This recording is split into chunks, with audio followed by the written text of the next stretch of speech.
જય શ્રી કૃષ્ણ, હર હર મહાદેવ। કેમ છો મિત્રો? બધા મજામાં? હું તમારો ફ્રેન્ડ ડૉક્ટર નીરવ રાવલ આજનો ટોપિક લઈ આવ્યો છું પેરાલિસિસ। લખવા અડધું શરીર ખોટું થઈ જવું, કારણ શું, લક્ષણ શું અને તેનું સારવાર। તો પહેલાં કારણ જાણે પેરાલિસિસ કેના દ્વારા કેમ થાય છે। તો પેરાલિસિસ થવાનું કારણ છે hyper tension, BP, hyper blood pressure, બરાબર છે। આપણે શુદ્ધ ભાષામાં કહીએ તો બીપીનું વધારવું, ટેન્શન ઉપાધિની હિસાબે બ્લડ પ્રેશર વધી જવું કે બીપી વધી જાવ એના હિસાબે પેરાલિસિસ થાય છે। પેરાલિસિસ થવા માટે અંગોમાંથી બીપીનું બ્લડ પ્રેશર વધવાથી લોહીનું ધમણ વધી જાય છે, મગજમાં પહોંચે છે અને મગજમાં બ્લોક કરી જાય છે, બરાબર છે। એકાદ ઇંચ જેટલું નસ બંધ થઈ જાય છે, અડધું ઇંચ જેટલું બંધ થઈ જાય, એર આવી જાય છે, એટલે એ બાજુનો અંગ ખોટો થઈ જાય છે। મગજમાં મેં જ્યાં તંતુઓ દ્વારા જે નસમાં બ્લડ પહોંચાડવાનું આવતું હોય છે એ બ્લડને સર્ક્યુલેશન બંધ કરી દે છે, એના હિસાબે પેરાલિસિસ આવે છે। હૃદયની તકલીફ હોય છે, બ્લડ પ્રેશર વધુ, તેનું થવાનું કારણ ચિંતા, ઉપાધિ, બરાબર।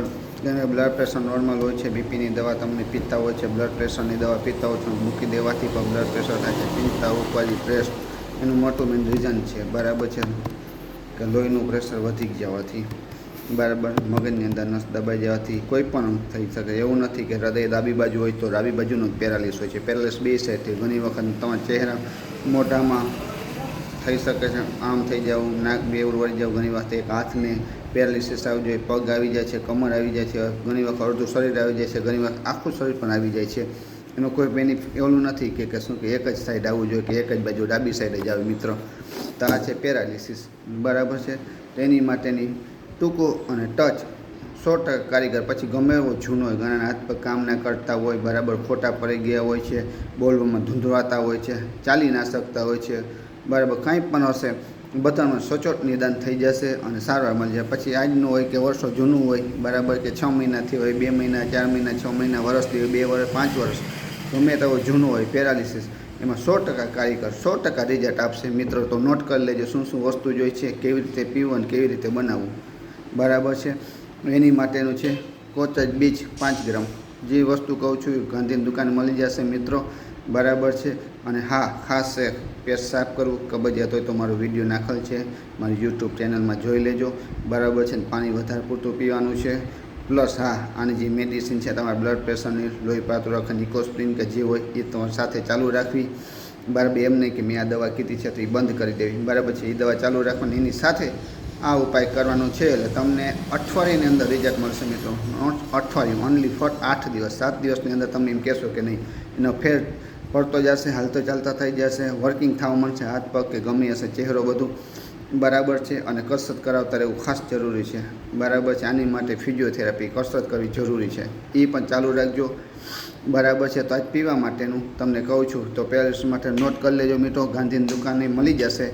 તો કાચના બીજ આવે છે, એના ફોતરા કાઢીને 5 ગ્રામ, ગિલોય 5 ગ્રામ, પુનર્વાન નવા આવે છે એ લેવાનું છે 4 ગ્રામ, બ્રાહ્મણી 4 ગ્રામ, શંખપુષ્પી 4 ગ્રામ, રોમિન મિશ્રંગી આવે છે, બરાબર છે, રોમાંગ મિશ્રી એ લેવાની છે તમારે 2 ગ્રામ, અને સફેદ મૂસલી લેવાની છે 3 ગ્રામ। આ બધા લઈ થોડો પાવડર કરી 1 ગ્લાસ પાણીમાં આખી રાત રાખી દેવાનું, બરાબર છે। એને સવારે ઉકાળવાનું, આટલું ઉકાળવાનું, અડધો ગ્લાસ થઈ જાય, રોજ સવારે તમારે ઘૂંટરે પીવાનું। આનાથી તમારે પેરાલિસિસમાં 15 દિવસમાં રિઝલ્ટ મળી જશે મિત્રો। હજી એક ફર નોટ કરી લેજો, કદાચ માસી સ્પીડમાં બોલાઈ ગઈ હોય તો નિરાતે નોર્મલ તમને કહી શકું છું તો કોચજ બીજ, બરાબર છે, બ્લેક કાળા કલરના આવે છે ને ફોતરા કાઢી એ 5 ગ્રામ લેવાના છે, ગિલોય 5 ગ્રામ લેવાની છે, પુનર્વાર નવા 5 ગ્રામ લેવાનું છે, બ્રાહ્મણી 4 ગ્રામ લેવાની છે, શંખપુષ્પી 4 ગ્રામ લેવાની છે, રોમિંગ મસ્તગી, બરાબર છે, એ 2 ગ્રામ લેવાનું છે, અને સફેદ મૂસલી, બરાબર, એ 3 ગ્રામ લેવાનું છે। આ બધી વસ્તુને 1 ગ્લાસ પાણીમાં રાખી, બરાબર છે, અને એટલું ઉકાળવાનું છે કે અડધું થઈ જાય એને ઘૂંટરે પીવાનું સવારે મિત્રો, એટલે તમને 15 દિવસમાં જોરદાર રિઝલ્ટ મળી જશે, બરાબર છે। સાથે કસરત કરવાની, બરાબર છે, પાણી વધારે પીવાનું, કબજિયાત થવા નહીં દેવાની। તો મિત્રો વિડીયો સારો લાગ્યો હોય તો લાઇક શેર સબસ્ક્રાઈબ કરજો, બીજાને શેર કરજો જેને હેલ્પફુલ થાય છે, અને ખાસ પેરાલિસિસની જેને તકલીફ હોય એની માટે પ્લીઝ શેર કરજો, અને જોરદાર રિઝલ્ટ મળશે જેને ઉપયોગી થઈ શકે છે। પેરાલિસિસ હોય એને જ ખબર પડશે કેટલું કષ્ટ, કેટલું તકલીફ ભોગવવી પડે છે। તો મિત્રો ખાસ શેર કરજો, સબસ્ક્રાઈબ કરજો, લાઈક કરજો, નવો નવો પ્રેમ દેત કરજો. હર હર Mahadev. Thank you so much મિત્રો.